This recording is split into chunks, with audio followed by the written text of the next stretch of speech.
What's going on, guys, and welcome back to another video. So in today's video we're going to talk about all things dividend related. But before we get into this video, I just want to say thanks very much to the 20 people that have subscribed to this channel, and if you haven't done so already, I'd be very grateful if you could subscribe. It is also nice to see in the comment section that my videos have started to add value to people's investments, which was one of the main goals when I started out this channel. So without further ado, let's go into today's video. So a dividend is the distribution of a portion of a company's earnings decided and managed by the company's board of directors. Shareholders are essentially eligible as long as they own the stock on ex-dividend date. What you can see on the screen is essentially what you'd find when searching for a company's dividend. You can see the payout amount, declared date, the ex-date, the record date, pay date, the qualified dividend, the payout type, and the frequency of the payment. So the four most important dates when looking at a dividend is the announcement date, the ex-date, record date, and pay date.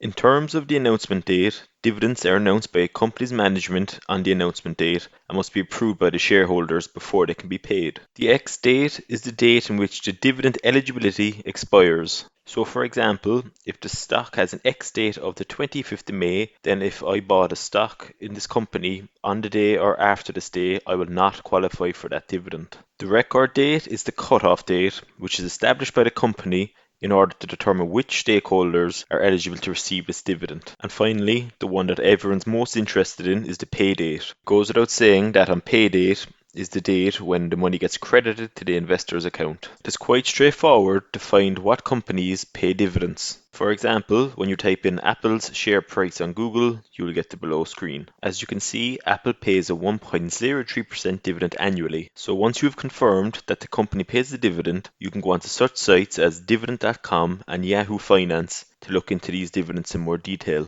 So when searching Coke's dividend on dividend.com, I got given the below results. We can gather from this information that Coke pays a quarterly dividend of 41 cents per share per quarter, and it will be paying out on the 1st of July. So, with nearly everything else in life, you're going to be taxed on your dividends also. As you can see on screen, this is my dividend notification for my upcoming Johnson & Johnson dividend. The dividend is $1.01 per share. So as I only have 3 shares of Johnson & Johnson, I'll be getting $3.03, and because I'm a resident of Ireland, I'll be paying a 15% tax, which equates to a 45-cent tax. I know $3 mightn't seem a lot, but when it gets paid 4 times a year, and if you have built up your shares to a much larger quantity, these dividend amounts won't be long adding up. So let's just say you have 20 shares in your portfolio, and each pays a quarterly dividend. That's 80 dividends alone you'll be getting on a yearly basis, on top of the capital gains. On screen now is the list of my 7 companies that I have in my portfolio that all pay a quarterly dividend. When looking up company dividends to add to your portfolio, you should always be aware of the payout frequency, the reliability of the payout,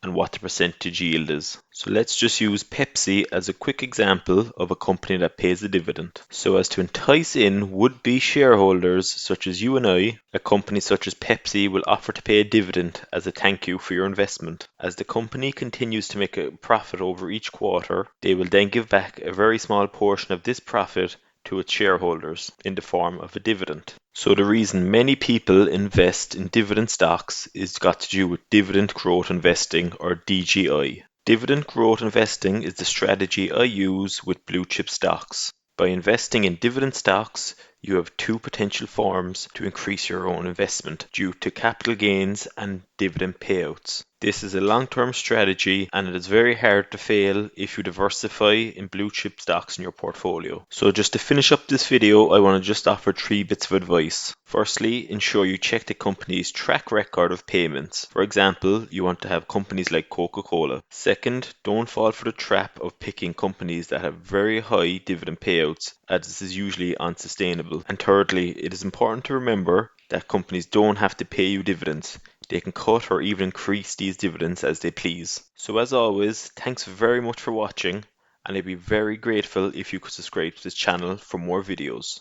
If you have any questions in relation to this video, please comment below. Thanks very much, and I'll see you guys in the next